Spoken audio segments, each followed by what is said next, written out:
नमस्कार दोस्तों, कलयुग के चमत्कार संतों की वाणी में आप सबका स्वागत है। दोस्तों, अभी तक हमारे चैनल पर आप श्रीमद् भागवत महापुराण के प्रथम स्कंद के 18 अध्याय सुन चुके हैं। आज हम आपके लिए लाए हैं 19वां अध्याय, जिसमें परीक्षित का अनशन व्रत और सुखदेव जी का आगमन, इनका वर्णन है। आइए हम भी सुनते हैं। आप जानते ही हैं कि सूत जी ये सारी कथा महापुराण शौनक आदि ऋषियों को सुना रहे हैं। सूत जी कहते हैं, राजधानी में पहुंचने पर राजा परीक्षित को अपने उस निंदनीय कर्म के लिए बड़ा पश्चाताप हुआ। वे अत्यंत उदास हो गए और सोचने लगे, मैंने निरपराध एवं तेज छिपाए हुए ब्राह्मण के साथ अनार्य या पुरुषों के समान बड़ा नीच व्यवहार किया। ये बड़े खेद की बात है। अवश्य ही उन महात्मा के अपमान के फल स्वरूप शीघ्र ही शीघ्र मुझ पर कोई न कोई विपत्ति आएगी। मैं भी ऐसा ही चाहता हूँ, क्योंकि उससे मेरे पाप का प्रायश्चित हो जाएगा और फिर कभी मैं ऐसा काम करने का दुस्साहस नहीं करूँगा। ब्राह्मणों की क्रोध अग्नि आज ही मेरे राज्य, सेना और भरे पूरे खजाने को जलाकर खाक कर दे, जिससे फिर कभी मुझे दुष्ट की ब्राह्मण, देवता और गौओं के प्रति ऐसी पाप बुद्धि ना हो। वे इस प्रकार चिंता कर ही रहे थे कि उन्हें मालूम हुआ कि ऋषि कुमार के शाप से तक्षक मुझे डसेगा। उन्हें वह धधकती हुई आग के समान तक्षक का डसना बड़ा भला मालूम हुआ।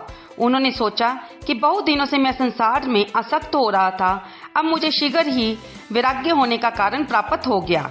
वे इस लोक और परलोक के भोगों को तो पहले से ही तुच्छ और त्याज्य समझते थे। अब उनका स्वरूप त्याग करके भगवान श्री कृष्ण के चरण कमलों की सेवा को ही सर्वोपरि मानकर आमरण अनशन व्रत लेकर वे गंगा तट पर बैठ गए। गंगा जल जी का जल भगवान श्री कृष्ण के चरण कमलों का वह पराग लेकर प्रवाहित होता है, जो श्रीमती तुलसी की गंध से मिश्रित है। यही कारण है कि वे लोकपालों के सहित ऊपर नीचे के समस्त लोकों को पवित्र कर देती हैं। कौन ऐसा मन्नासन पुरुष होगा जो उनका सेवन ना करेगा। इस प्रकार गंगा जी के तट पर आमरण अनशन का निश्चय करके उन्होंने समस्त आसक्तियों का परित्याग कर दिया और वे मुनियों का व्रत स्वीकार करके अनन्य भाव से श्री कृष्ण के चरण कमलों का ध्यान करने लगे।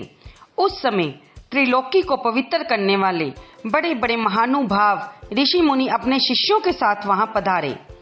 संत जन प्राय तीर्थ यात्रा के बहाने स्वयं उन तीर्थ स्थानों को ही पवित्र करते हैं।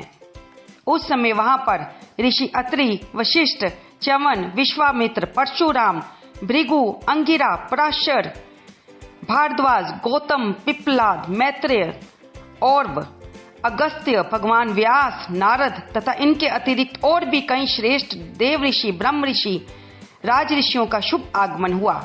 इस प्रकार विभिन्न गोत्रों के मुख्य मुख्य ऋषियों को देखकर राजा ने सबका यथा योग्य सत्कार किया और उनके चरणों पर सिर रखकर वंदना की। जब सब लोग आराम से अपने अपने आसनों पर बैठ गए, तब महाराज परीक्षित ने उन्हें फिर से प्रणाम किया और उनके सामने खड़े होकर शुद्ध हृदय से अंजलि बांधकर वे जो कुछ करना चाहते थे उसे सुनाने लगे। राजा परीक्षित ने कहा, अहो, समस्त राजाओं में हम धन्य हैं, धन्यतम हैं, क्योंकि अपने शील स्वभाव के कारण हम आप महापुरुषों के कृपा पात्र बन गए हैं। राजवंश के लोग प्राय निंदित कर्म करने के कारण ब्राह्मणों के चरण धोवन से दूर पड़ जाते हैं। ये कितने खेद की बात है। मैं भी राजा ही हूँ। निरंतर देह गेह में आसक्त रहने के कारण मैं भी पाप रूप हो ही गया हूँ। इसी से स्वयं भगवान ही ब्राह्मण के शाप के रूप में मुझ पर कृपा करने के लिए यहाँ पर पधारे हैं। ये शाप वैराग्य उत्पन्न करने वाला है, क्योंकि इस प्रकार के शाप से संसारक्त पुरुष भयभीत होकर विरक्त हो जाया करते हैं। ब्राह्मणों, अब मैंने अपने चित्त को भगवान के चरणों में समर्पित कर दिया है। आप लोग और माँ गंगा जी शरणागत जानकर मुझ पर कृपा करें। ब्राह्मण कुमार के शाप से प्रेरित होकर कोई दूसरा कपट से तक्षक का रूप धरकर मुझे डस ले अथवा स्वयं तक्षक आकर डस ले, इसका मुझे तनिक भी परवाह नहीं है।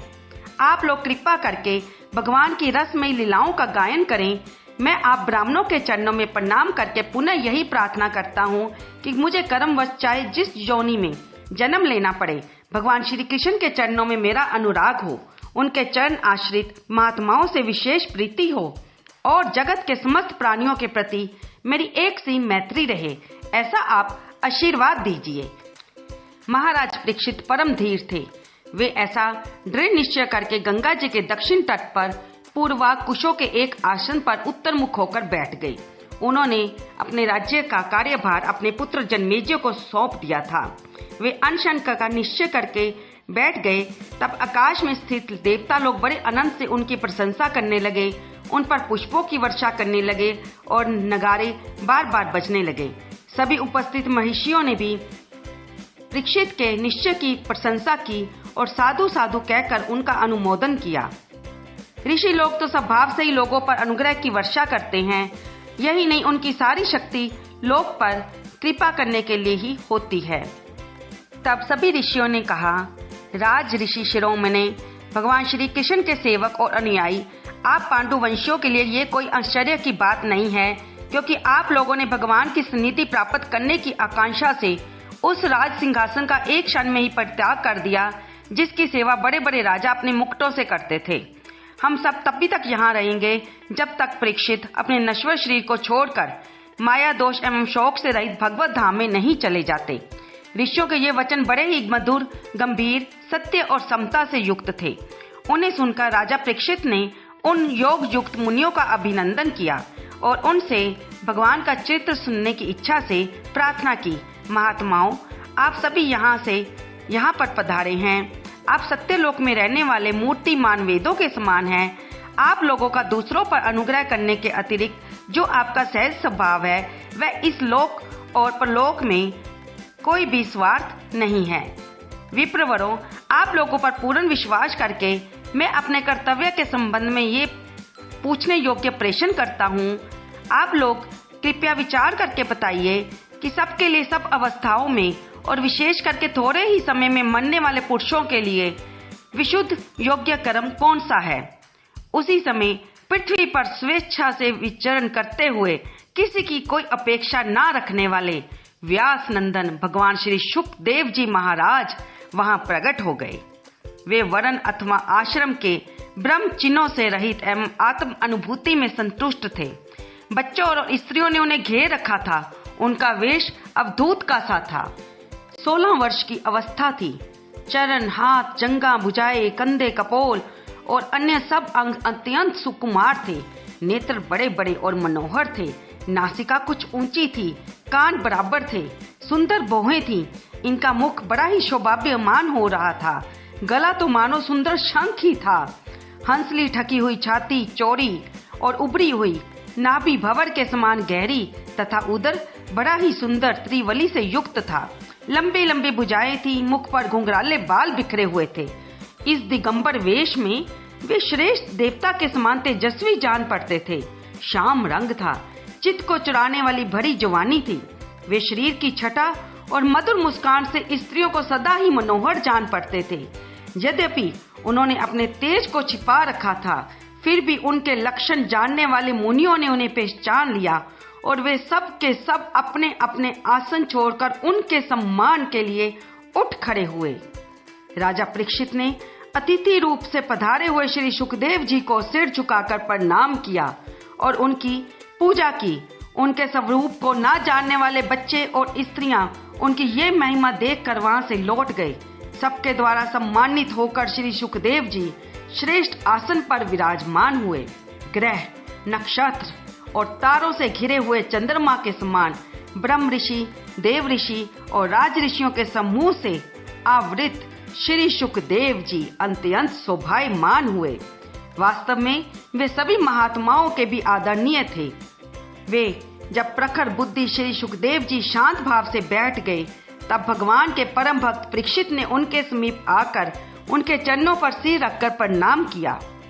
फिर खड़े होकर हाथ जोड़कर नमस्कार किया।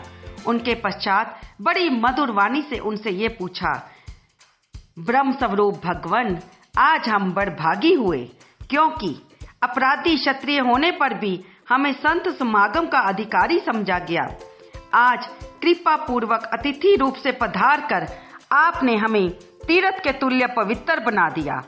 आप जैसे महात्माओं के स्मरण मात्र से ही ग्रस्तों के घर तत्काल पवित्र हो जाते हैं। फिर दर्शन, स्पर्श और आसन दान आदि का सुअवसर मिलने पर तो कहना ही क्या है। हे महायोगिन, जैसे भगवान विष्णु के सामने दैत्य लोग नहीं ठहरते, वैसे ही आपकी सन्नीति से बड़े बड़े पाप भी तुरंत नष्ट हो जाते हैं। अवश्य ही पांडवों के सुहृद भगवान श्री कृष्ण मुझ पर अत्यंत प्रसन्न हैं। उन्होंने अपने फुफेरे भाइयों की प्रसन्नता के लिए उन्हीं की कुल में उत्पन्न हुए मेरे साथ भी अपनेपन का व्यवहार किया है।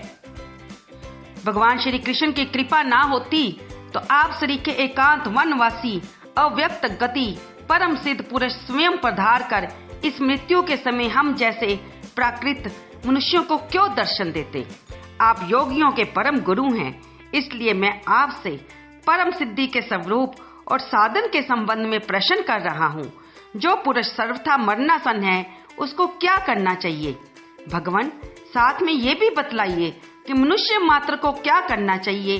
वे किसका श्रवण, किसका जप, किसका स्मरण और किसका भजन करें और किसका त्याग करें। हे भगवत स्वरूप मुनिवर, आपका दर्शन अत्यंत दुर्लभ है, क्योंकि जितनी देर एक गाय दूही जाती है गृहस्थों के घर पर, उतनी देर भी आप नहीं ठहरते। सूत जी कहते हैं, जब राजा ने बड़ी ही मधुर वाणी में इस प्रकार संभाषण एवं प्रश्न किए, तब समस्त धर्मों के मम्यज्ञ व्यास नंदन भगवान श्री सुखदेव जी उनका उत्तर देने लगे।